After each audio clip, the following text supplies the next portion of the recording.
Okay,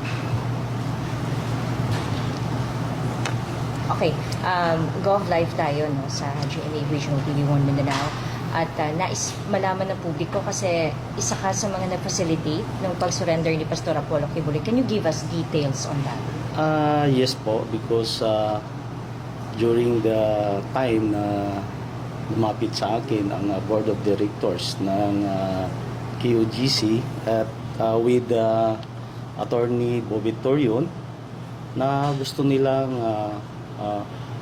makipag-negotiate sa ISAP, Philippine Army.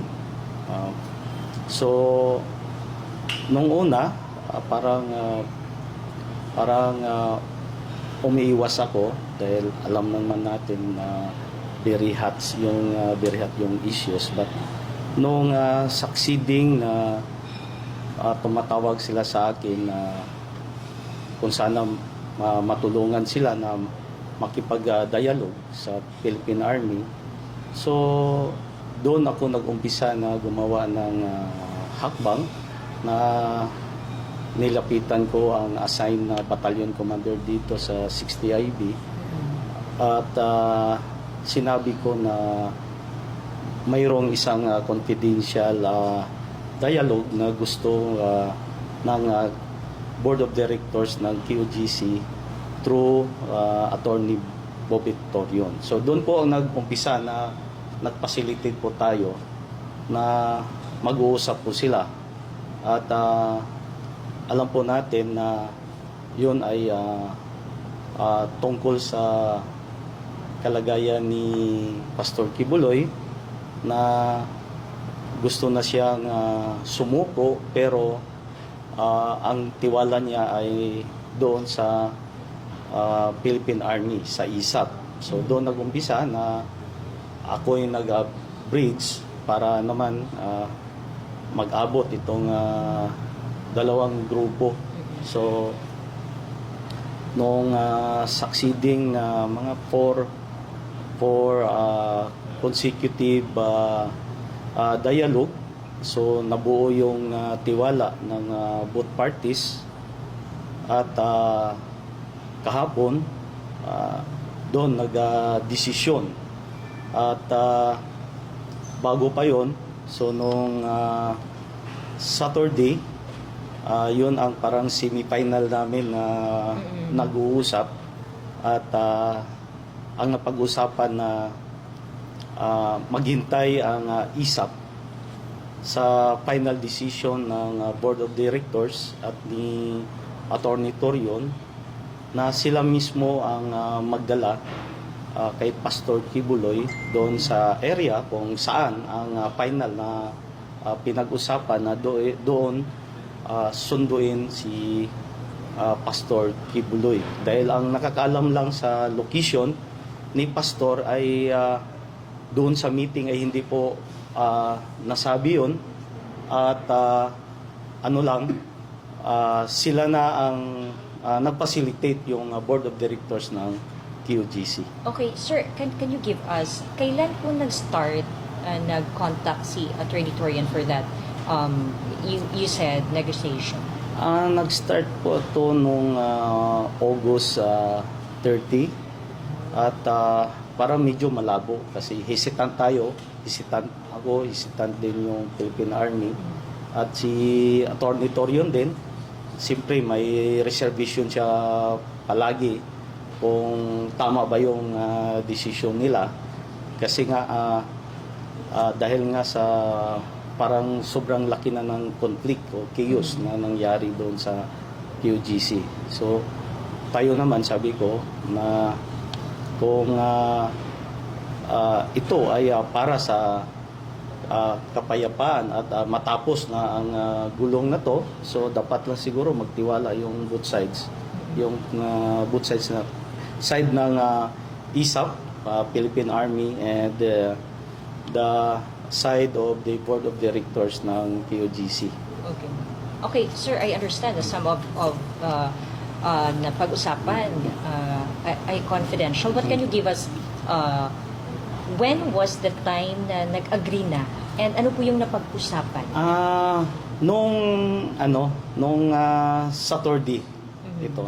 So Sunday voluntary surrender si pastor. Nung Saturday, 'yun ang naging semi-final na ang usapan na talagang decided na dalahin ng KOGC Board of Directors with Attorney Torion si Pastor Kibuloy, and doon na napag-usapan lahat dahil ang Army naman din sabi ng Army during sa dialogue namin na wag namin alamin kung saan ang location ni Pastor Kibuloy dahil lahat po tayo ay nag-iingat baka magkaroon ng trouble during the transfer or pagdala kaya Pastor Kibuloy na walang masisi doon sa kausap. So after doon ako rin nag-decide na nandito na kayo sa almost final agreement na. So ayaw ko nang sumali. Kayo na dahil ang usapan doon na ang KOGC si Pastor Kibuloy pagdating na doon sa kamay ng mga ISAP at pag nandoon na ma-secured na si Pastor Kibuloy kasi ang iniisip talaga ng mga board of directors is yung security ni Pastor na hindi magalaw si Pastor, hindi masaktan o hindi naman ma-disgrasya. So yun naman ang inassured ng ISAP sa kanila. And pag nandoon na sa kamay ng mga ISAP ng Philippine Army ay yun na rin ang time na tawagan si General Silo at si RD at lahat na PNP commanders assigned in Davao Region. Yun ang napag-usapan para naman to confirm na nandoon na talaga si Pastor. Okay, sir, paano po yun? Kasi the PNP was saying na sumuko sa loob ng KOJC compound. Ano po ba talaga yung nangyari? Kasi from the structure daw siya lumabas Yun certain building. Yun ang hindi ko na alam. Dahil nag-out na nga ako sa negotiation noong Saturday. So doon na lang, hanggang doon. Kasi sabi ko na, establish na yung tiwala nyo sa isa't isa. So mayroon na kayong trust and confidence at decided na maglabas si Pastor. So hanggang dito na lang ako nung Saturday meeting. So after that, nalaman ko na lang kagabi during I attending the Philippine Fraternal Order of Eagles meeting in Waterfront. Nag-text na sa akin na nandoon na sumuko na po si Pastor Kibuloy. Was it through parang call or in-person negotiation with Attorney Torion?